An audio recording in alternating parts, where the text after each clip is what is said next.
The books of Daniel and Revelation offer us a glimpse into the future. They reveal God's plan for the end times. Through vivid dreams and powerful visions, we learn about the empires that will rise and fall. We are warned about a coming Antichrist. We are given hope in the ultimate triumph of Jesus Christ. These prophecies are not random events. They fit together. They form a timeline of history. This timeline helps us understand our place in God's plan. Daniel, a prophet in exile, received visions about the future of nations. John, an apostle imprisoned on Patmos, saw visions of the end times. Both warn us about a final empire. This empire will be ruled by the Antichrist. Understanding these prophecies is crucial for believers today. It helps us to stay vigilant. It prepares us for the challenges ahead. It reminds us that God is in control. He alone holds the future.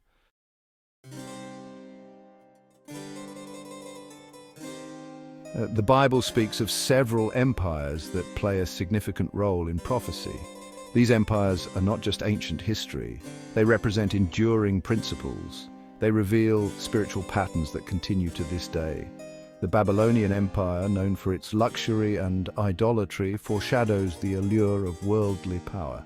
The Medo-Persian Empire, with its vast reach and iron-fisted rule, represents political dominance. The Greek Empire, known for its philosophy and culture, points towards intellectual arrogance.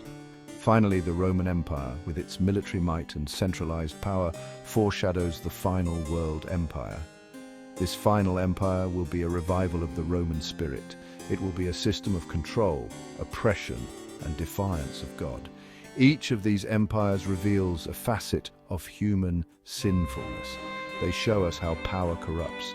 They warn us against placing our trust in human systems. They remind us that only God's kingdom will endure.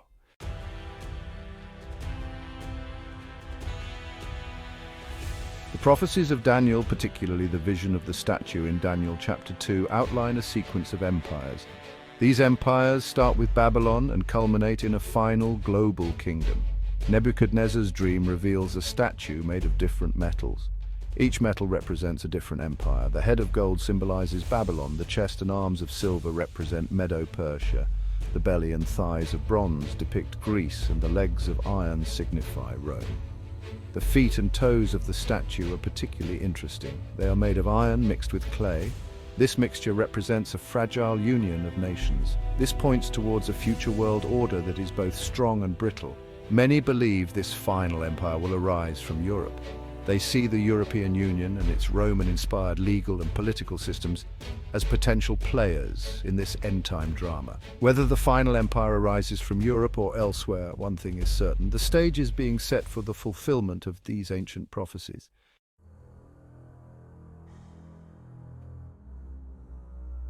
Nebuchadnezzar, the mighty king of Babylon, was a man accustomed to power. He had conquered nations, built magnificent cities, and amassed unimaginable wealth. Yet, behind the facade of imperial grandeur, a storm brewed within the king's heart, a disquieting dream that troubled his sleep and haunted his waking hours. One night, as the king lay in his opulent palace, a series of vivid images flashed through his mind. He saw a colossal statue, majestic and imposing, yet profoundly disturbing. The dream lingered even as he awoke, its details etched into his memory. The king was agitated, sensing that this was no ordinary dream. It was a message from the gods, a prophecy of things to come. Nebuchadnezzar summoned his wise men, astrologers and sorcerers, demanding they interpret the dream. He recounted the dream in detail: the magnificent statue, the strange mixture of metals, and his growing unease.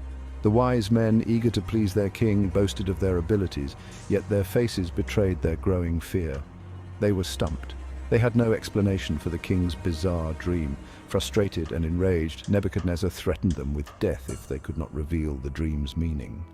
Little did they know, a young captive from Judah held the key to unraveling the mystery of the king's prophetic dream.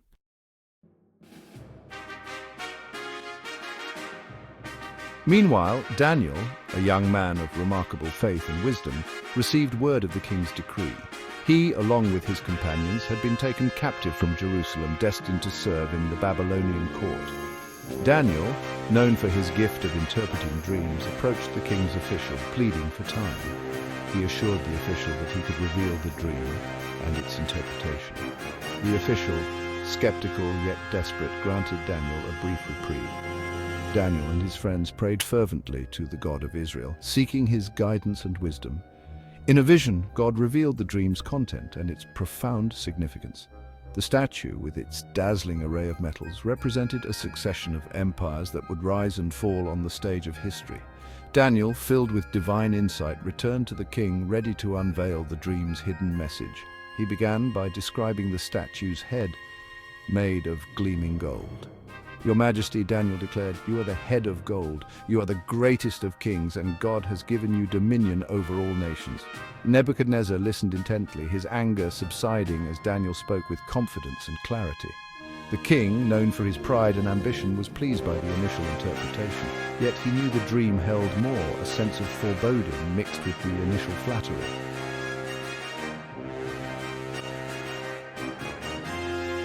Daniel continued, his voice steady as he revealed the fate of empires yet to come. "After you," he proclaimed, "another kingdom will rise, inferior to yours, represented by the chest and arms of silver. This," Daniel explained, symbolized the Medo-Persian Empire, destined to conquer Babylon and succeed its dominance. Next, Daniel pointed to the statue's belly and thighs, fashioned from bronze. A third kingdom, he declared, like bronze, will rule over all the earth. This prophecy foretold the rise of the Greek Empire, led by Alexander the Great, known for its military prowess and swift conquest. Finally, Daniel reached the statue's legs, made of iron. A fourth kingdom, he revealed, strong as iron, will crush and break all others. This, Daniel explained, represented the mighty Roman Empire, known for its iron-fisted rule, vast infrastructure, and unrelenting military might. The king sat transfixed as Daniel unveiled the future, empires rising and falling like the tides of time. Yet the most unsettling part of the dream, the feat of iron mixed with clay, remained to be deciphered, and Daniel's next words would reveal a future far more complex and troubling.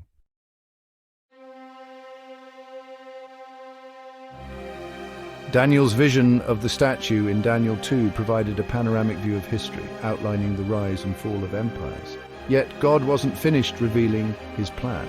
Years later, Daniel received another vision, this time focusing on the spiritual forces at work behind the scenes of earthly kingdoms.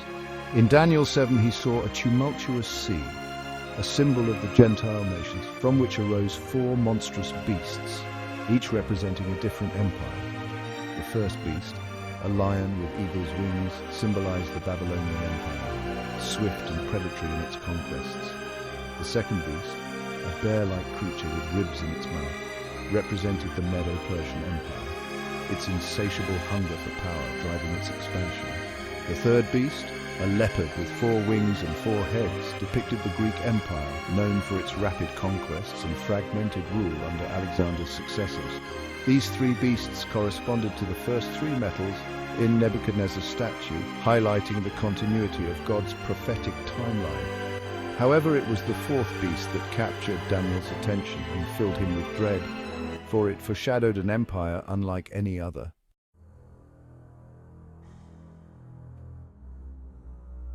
The 4th beast was unlike anything Daniel had ever seen, a grotesque monstrosity with iron teeth and 10 horns. This terrifying creature, Daniel realized, symbolized the Roman Empire, even more powerful and dreadful than its predecessors. Its iron teeth represented its unmatched military might, crushing all opposition in its path. The 10 horns signified a future division of the empire, a fragmentation into multiple kingdoms that would retain Rome's legacy of power and ambition. Daniel watched in horror as this fearsome beast trampled the earth, devouring and crushing everything in its wake. It was a picture of ruthless power, unchecked ambition, and utter disregard for human life. Yet as Daniel observed this terrifying beast, his attention was drawn to a small, seemingly insignificant detail, a little horn that emerged from among the 10. This little horn, Daniel soon realized, held the key to understanding the end times, for it represented a future ruler who would arise from the remnants of the Roman Empire, a figure destined to wield immense power and unleash unimaginable evil upon the world.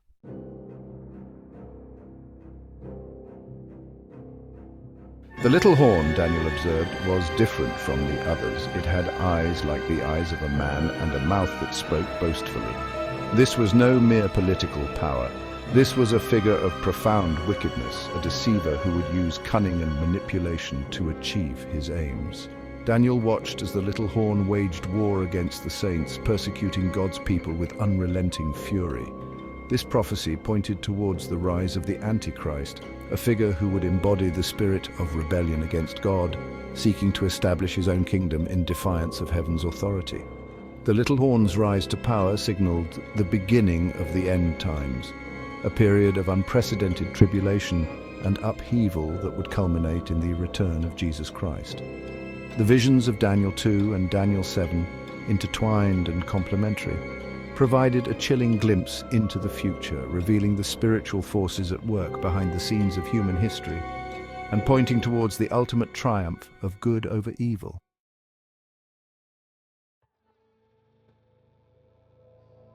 John, exiled on the island of Patmos, received a vision of the end times. His vision, recorded in the book of Revelation, unveils the final act in this prophetic drama.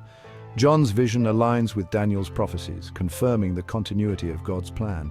John sees a beast rising from the sea, a monstrous creature with 10 horns and 7 heads, a clear echo of Daniel's 4th beast. This final beast embodies the characteristics of all the empires that came before it. It possesses the might of Rome, the ruthlessness of Babylon, the cunning of Greece, and the vast reach of Persia. This beast is not a single nation, but a global system, a final embodiment of human rebellion against God. This beast wields immense power, demanding worship and allegiance from the inhabitants of the earth. It persecutes those who refuse to bow down, seeking to stamp out any trace of true faith. This final empire, empowered by Satan himself, represents the culmination of human pride and ambition, a world order built on power, control, and defiance of God. John's vision serves as a stark warning to believers, a reminder that the world will grow increasingly hostile to the things of God. Yet even in the face of this terrifying beast, a message of hope emerges, a promise that God's plan will prevail.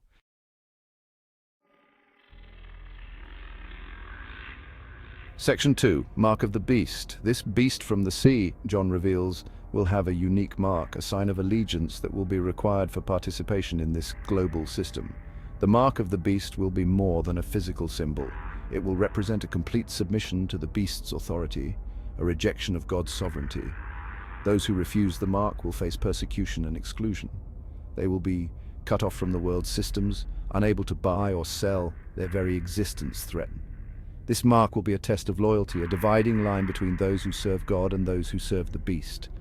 Many believe this mark points towards a future cashless society, a world where digital currencies and biometric data are used to monitor and control every aspect of life. This system, while offering convenience and efficiency, could easily be used to enforce conformity and silence dissent. The mark of the beast serves as a stark reminder that our allegiance ultimately lies not with any earthly power, but with God alone.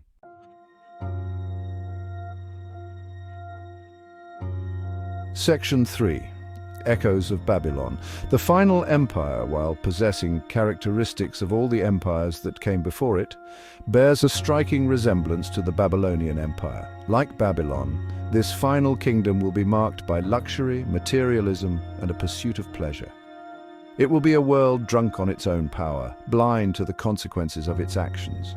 Just as the Tower of Babel represented humanity's attempt to reach heaven through its own efforts, this final empire will seek to establish a godless utopia, a world order built on human wisdom and ambition.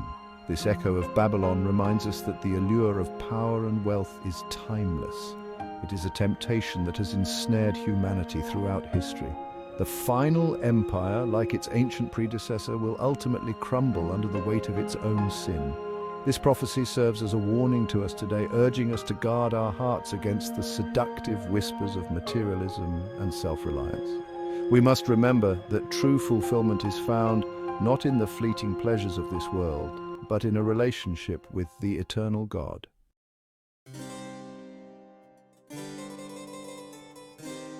Section 1, Rome's enduring legacy. The Roman Empire in its time was a force unlike any other. Its legions marched across continents, conquering and subjugating. Its laws and governance shaped the ancient world, but But Rome, like all empires before it, eventually crumbled. The once mighty empire fractured and fell, leaving behind ruins and a legacy. However, to say that Rome is gone is not entirely accurate. While the Roman Empire as a political entity ceased to exist, its influence lingers, woven into the fabric of Western civilization.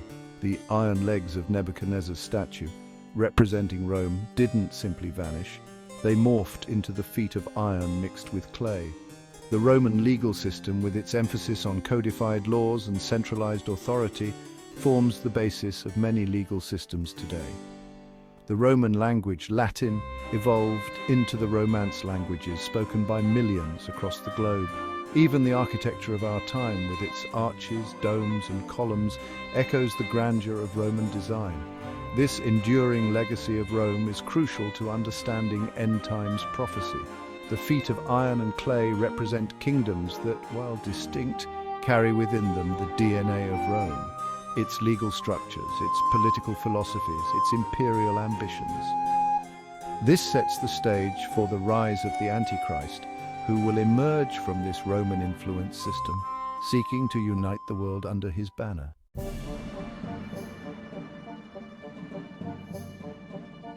Section 2. Iron mixed with clay. The feet and toes of Nebuchadnezzar's statue were unique. Unlike the other parts of the statue, which were made of a single metal, the feet were a mixture of iron and clay.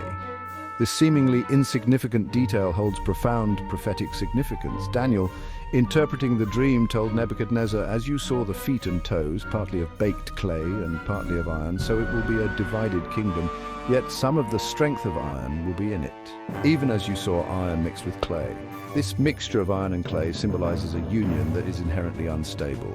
Iron, representing strength and durability, is unable to fully bind with clay, which represents weakness and instability. This points towards a final world order that is powerful yet fragile, held together by tenuous alliances and a forced unity. This image of iron mixed with clay perfectly captures the state of the world today. We live in an era of globalization, where nations are increasingly interconnected through trade, technology, and political alliances. Yet beneath this veneer of unity lies deep divisions, cultural clashes, ideological conflicts, economic disparities. The nations of the world, like iron and clay, are being forced together, yet they resist true cohesion. This inherent instability creates an environment ripe for the rise of a charismatic leader, someone who promises unity and strength, but who ultimately leads the world further down a path of darkness.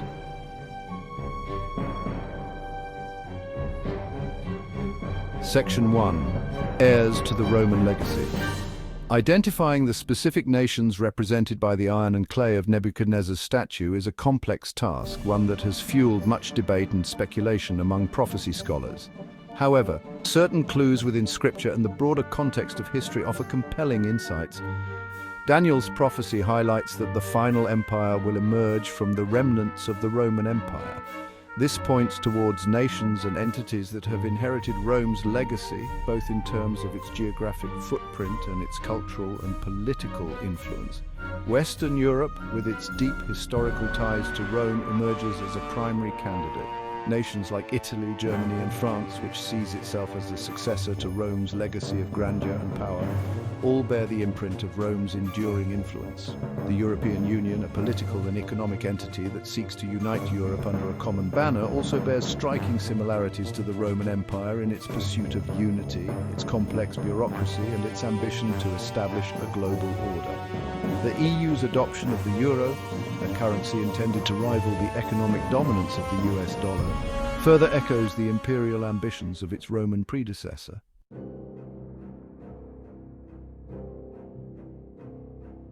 Section 2. A house divided. While the European Union and its member states possess many of the characteristics outlined in Daniel's prophecy, the image of iron mixed with clay also highlights the inherent instability and division within this final world order. The European Union, despite its aspirations for unity, is often plagued by internal conflicts and divisions. Economic disparities between member states, cultural differences, and varying political ideologies create a breeding ground for tension and discord. Furthermore, The rise of nationalism and populism in many European countries threatens to unravel the very fabric of the European project. Citizens, disillusioned with the EU's perceived bureaucracy and encroachment on national sovereignty, are increasingly drawn to leaders who promise to restore national pride and independence. This internal strife, this inability to fully coalesce into a cohesive entity, aligns perfectly with Daniel's description of the final empire as a divided kingdom.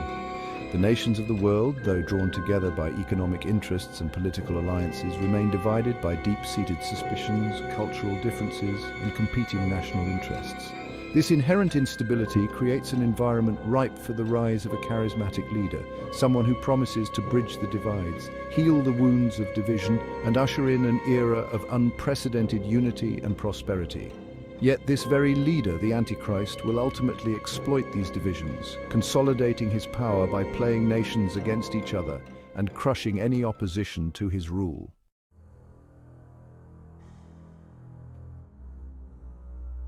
The 20th century, marked by unprecedented violence and upheaval, witnessed the rise of a regime that embodied the darkest aspects of the Roman spirit, Nazi Germany. Adolf Hitler, a charismatic leader driven by a toxic brew of nationalism, racial hatred, and a desire for world domination, saw himself as a successor to the Roman Caesars, destined to establish a new world order. Hitler's Third Reich, meaning Third Empire, was a deliberate attempt to resurrect the Roman Empire in a modern, even more terrifying form. He embraced Roman symbolism, modeled his regime's architecture and propaganda on Roman precedents, and even sought to revive ancient Roman paganism. His ambition, however, went far beyond mere imitation. Hitler believed he was creating a new master race, the Aryan race, destined to rule the world for 1,000 years. This twisted ideology, rooted in a perversion of Darwinian evolution and fueled by a virulent strain of anti-Semitism, led to the horrors of the Holocaust, a systematic attempt to exterminate the Jewish people.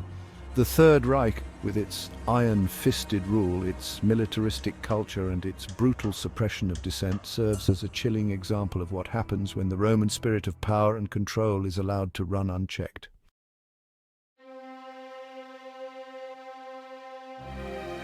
While the Third Reich was ultimately defeated, its legacy casts a long shadow on the world. Many prophecy scholars see Hitler as a foreshadowing of the Antichrist, a prototype of the final world ruler who will emerge in the end times.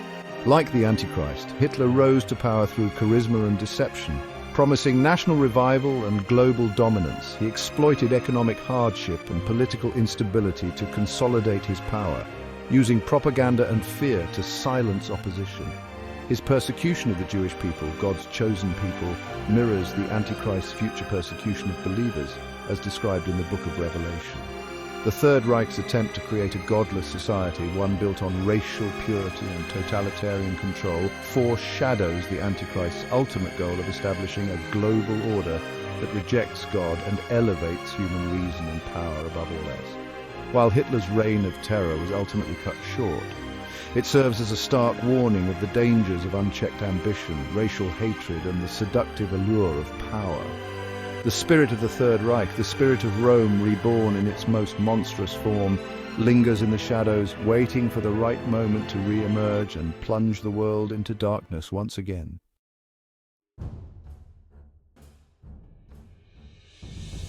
Throughout history, empires have risen and fallen, each leaving its mark on the world. From the opulent palaces of Babylon to the iron legions of Rome, human ambition has sought to create lasting kingdoms, only to crumble under the weight of their own sin and decay. Yet, amidst the ruins of empires past, a hope remains, a promise of a kingdom that will never fade, the kingdom of God. Daniel, after revealing the terrifying vision of the fourth beast and the little horn, saw a glimmer of hope, a sign that God was still in control. In the days of those kings, he wrote, the God of heaven will set up a kingdom that will never be destroyed, nor will it be left to another people. It will crush all those kingdoms and bring them to an end, but it will itself endure forever. Daniel 2:44. This kingdom, unlike any earthly empire, will not be established through military might, political maneuvering, or economic dominance. It will be established by the return of Jesus Christ, the King of Kings and Lord of Lords, who will descend from heaven with power and glory to claim his rightful place as ruler of all creation. This final act in God's prophetic timeline is not a cause for despair, but for hope. It reminds us that history is not a random series of events, but unfolds according to God's sovereign plan.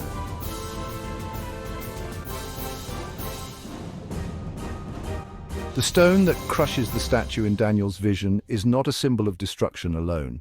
It is also a symbol of creation, of a new beginning. When Christ returns, he will not simply dismantle the existing world order. He will establish a new one, a kingdom of righteousness, peace, and justice. The old things will pass away, and all things will be made new. This new kingdom will be characterized by unity and harmony. The divisions that plague our world, racial, cultural, and ideological, will be healed.